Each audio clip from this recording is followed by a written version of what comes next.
Good morning, everyone.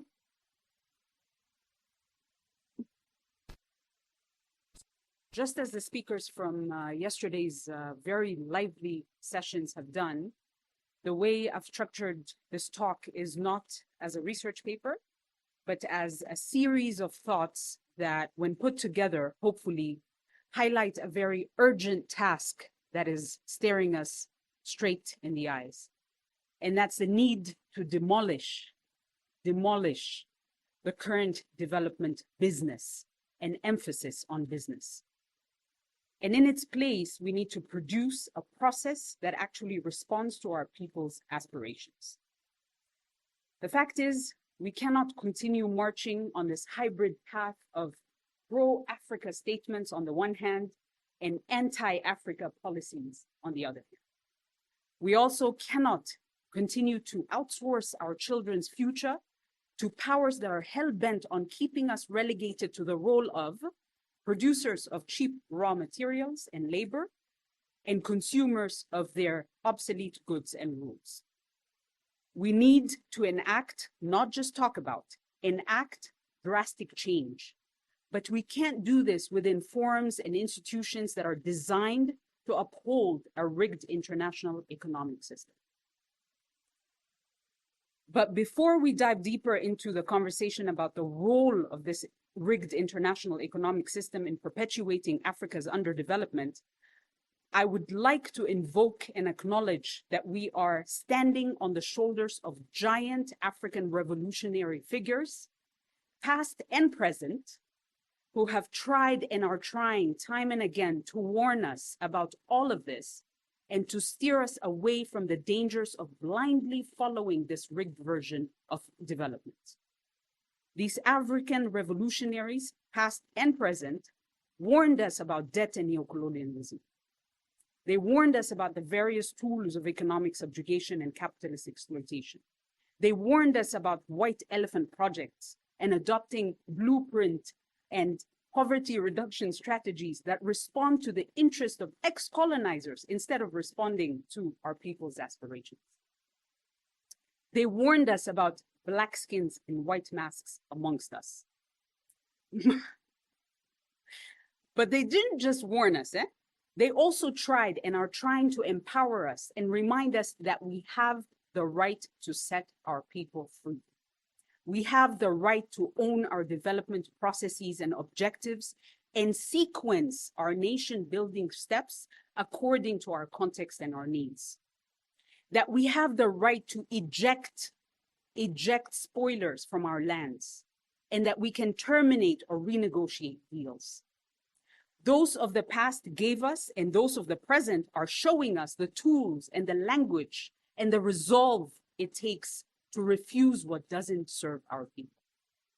Please note, I am invoking our revolutionary history and ancestors, as well as living revolutionary examples that are deliberately demonized.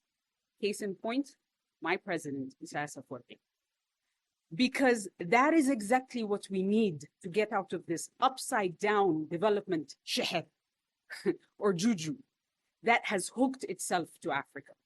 We need revolutionary mindsets. We need revolutionary attitudes. We need revolutionary commitments.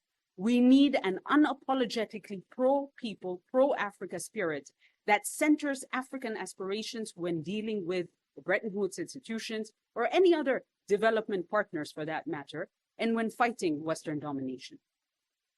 I'm speaking about Africa as a single giant, potentially powerful entity, because honestly, unquestioned assumptions of universal patterns based exclusively on the interests of Western nations have often resulted in this entire continent serving as ground zero for development experiments, or a case study to explain why Africans keep failing. When we speak of Africa as a country, it doesn't mean that we are trying to discount the historical nuances of our individual countries. But I strongly believe that as long as these lords of poverty subject all of us to the same economic and political whiplash, then we too must unite in our efforts to create a common language that amplifies solidarity and pressures our governments to abandon short-sighted expedient, haphazard policies and silo mentalities. Instead, we must push for a unified bargaining power, understanding that unity in our analysis of the situation and unity in our resistance is the only mechanism that will lead to uhuru. Just as they are united against us, our countries must be united as we aim to meet our African aspirations. At this juncture, allow me to define what I mean by African aspirations for the purpose of this talk. African aspirations to me include the right to peace and to coexist peacefully within our regions and continents. The right to create political and governance structures that seek to reflect our social makeup and serve us in all aspects, not weaponize our fault lines or our weaknesses. The right to development and to set our own development agenda, including sequencing and implementation processes. And here we also include the right to food, water, health, education, etc. The right to form alliances with countries near and far that are based on mutual respect and interests. The right to participate in the creation of new global structure that are not beholden to one pole or another. Or the right to occupy our rightful place in existing global spaces and to drive their complete overhaul, not just cosmetic reform. The right to produce and contribute to global knowledge production that forms the basis for setting international norms, rules, and relations.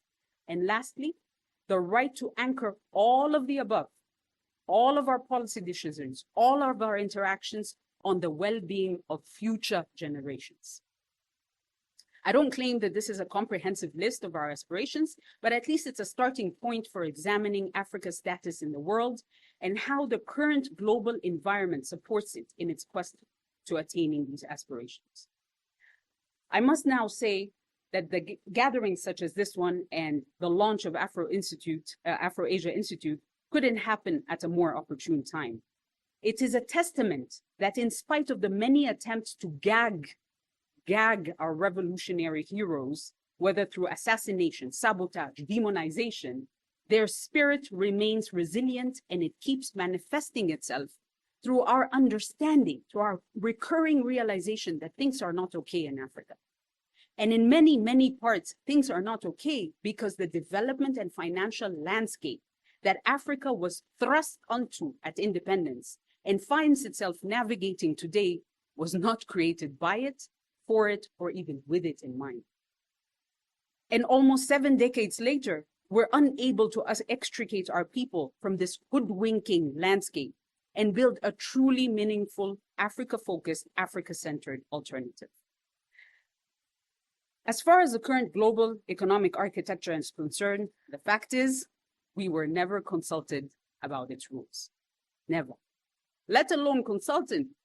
Africans weren't even considered humans worthy of respect or rights at the time when these rules were written. And yet, they've bolted these rules to our doorsteps, and we've been forced to obey them ever since. And you know what happens to a country or a leadership that actually says, wait a minute, these rules are not actually working for my people? Democracy finds them. And you know what I mean by democracy finds them, right? Exactly. The international economic system and the system is within which Bretton Woods institutions function is rigged.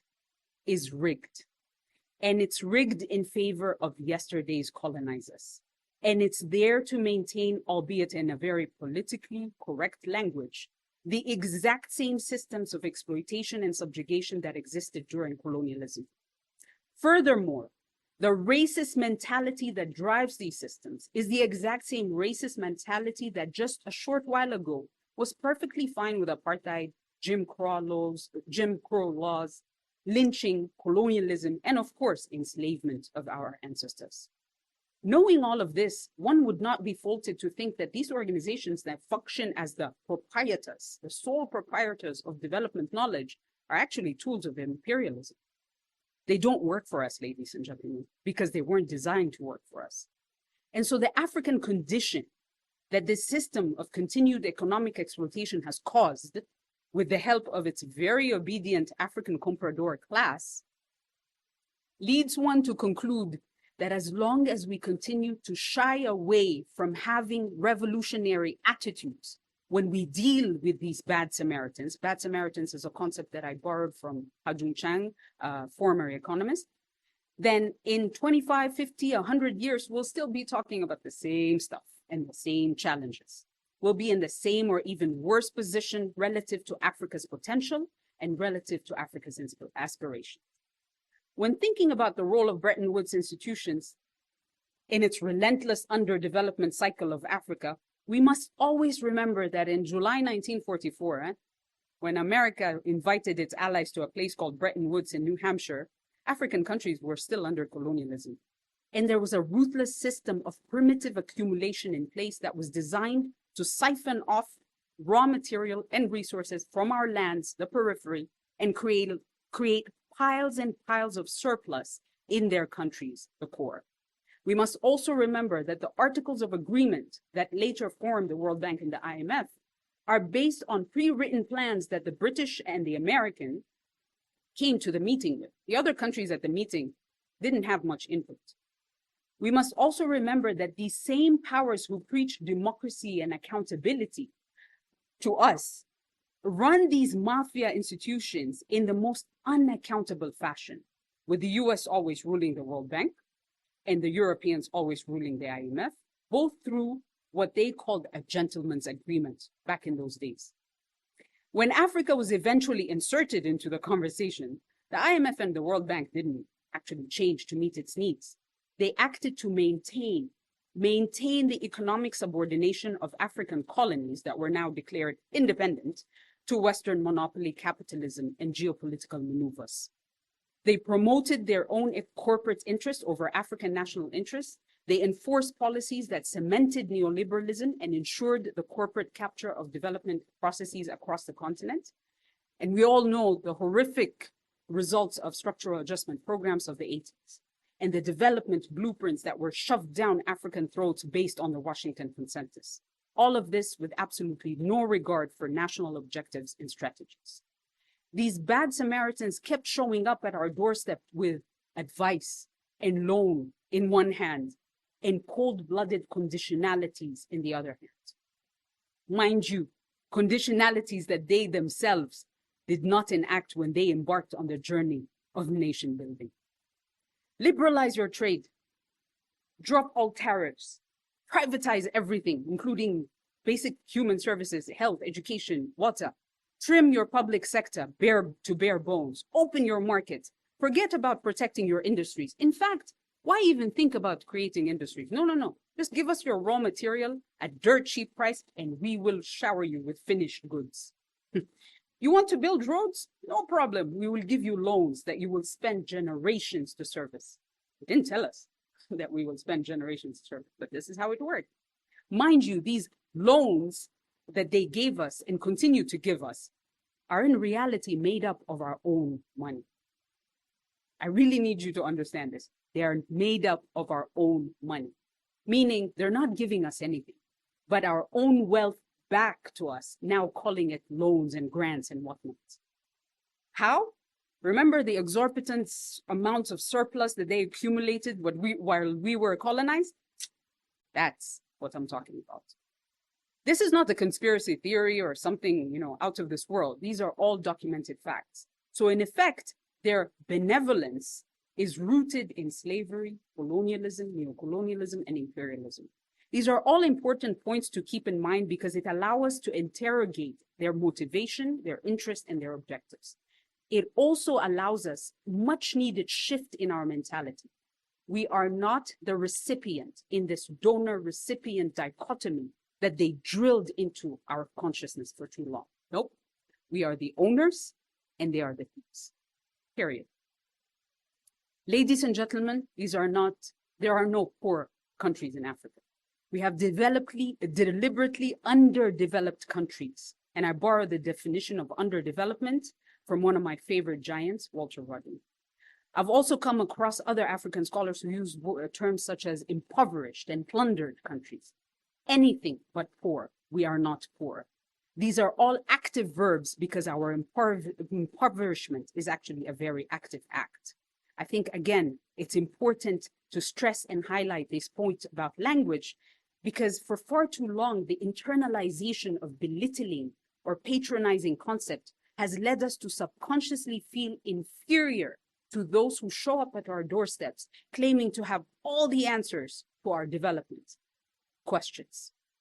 Sorry, but we cannot begin to tackle challenges if we don't commit to examining everything, including language. Therefore, we must, in every discussion, reject our condition as some contextless phenomenon that is typical to us.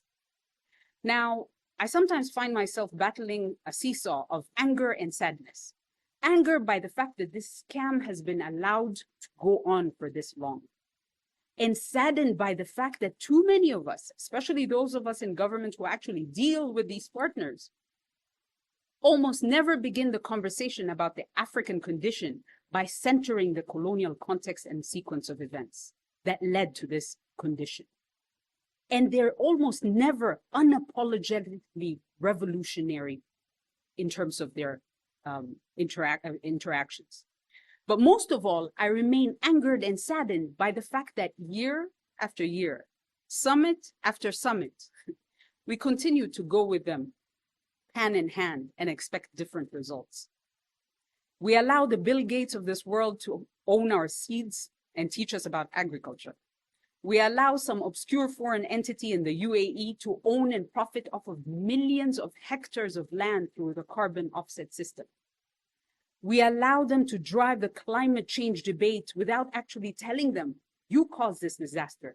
And on top of that, we allow them to continue siphoning off our unfair prices, the raw material needed to build all this green technology. And then they'll come to us and say, we can give you this technology through loans. We know that opening our markets, protectionism, all of these things that they told us not to do is actually what we need to do to develop our thing. We know a lot of that. We know that before we even invite them to our countries, we must have a bulletproof long-term national development strategies that we have offered. Development strategies that aim to empower every section of society, beginning with the most marginalized. We know this and much more, and yet we continue to enact development policies handed to us by these lords of poverty and give us the same results over and over again. What is wrong with us? When will we say enough is enough?